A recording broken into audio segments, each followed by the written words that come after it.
అతడు కలేజ తర్వాత త్రివిక్రమ్ మహేష్ కాంబోలో వచ్చిన మోస్ట్ అవైటెడ్ మూవీ గుంటూరు కారం ఫైనల్ గా ప్రేక్షకుల ముందుకు వచ్చింది. విడుదల ముందే పాటలతో ట్రైలర్ తో మాస్ ఘాటును చూపించిన మహేష్ హిట్ కొట్టాడా లేదా అన్నది తెలియాలంటే రివ్యూలోకి ఎంటర్ కావాల్సిందే.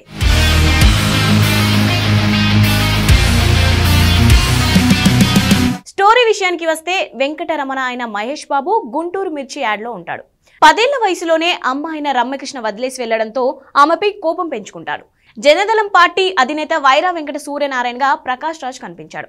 ఆయన కుమార్తె వసుంధరగా రమ్యకృష్ణ మూడోసారి ఎమ్మెల్యేగా ఎన్నికవుతారు. ఆ పార్టీ నుంచి ఎమ్మెల్యేగా ఎన్నికైన కాటామధు అయిన రవిశంకర్ తనకు మంత్రి పదవి ఇవ్వాలని కోరతాడు. అయితే తన కుమార్తెను మంత్రి చేస్తానని పార్టీ అధినేత చెబుతారు.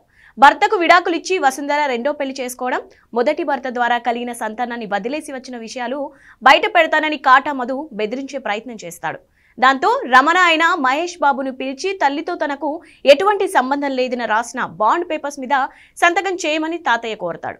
రమణ గుంటూరు కారం లాంటోడు, ఎవరికి భయపడడు. తండ్రి రాయల్ సత్యంగా నటించిన జయరాం సాఫ్ట్ అయితే కొడుకు పక్కా మాస్. 25 ఏళ్ల తర్వాత తల్లి నుంచి పిలుపు రావడంతో ఎంతో ఆశగా హైదరాబాద్ వచ్చిన రమణ బాండ్ పేపర్స్ మీద సంతకం చేయడానికి నిరాకరిస్తాడు. అసలు రాయల్ సత్యానికి వసుంధర ఎందుకు విడాకులిచ్చింది? 25 ఏళ్ల కొడుకును కనీసం ఎందుకు చూడలేదు? చివరికి ఏమైంది? మధ్యలో అమ్ము అయిన శ్రీలీలతో రమణ కథ ఏంటి? మరదలు రాజీగా మీనాక్షి చౌదరి పాత్ర ఏమిటి అనేది సినిమా చూసి తెలుసుకోవాలి.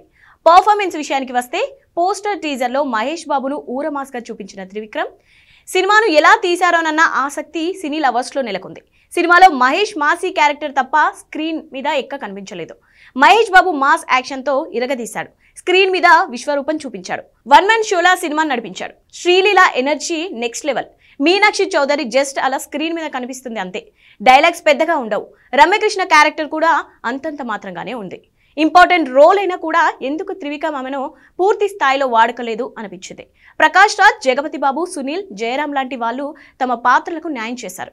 టెక్నికల్ విషయానికి వస్తే గుంటూరు కారంలో త్రివిక్రమ్ మార్క్ మిస్ అయింది. కథనాల్లో కొత్తదనం లేదనేది పక్కన పెడితే ఈ సినిమా చూస్తుంటే అత్తారింటికి దారేది, అలా వైకుంఠపురంలో సినిమా చూస్తున్న ఫీలింగ్ కలుగుతుంది. కథలో బలం లేకపోవడంతో త్రివిక్రమ్ పెన్ కూడా పెద్దగా కదలలేదు.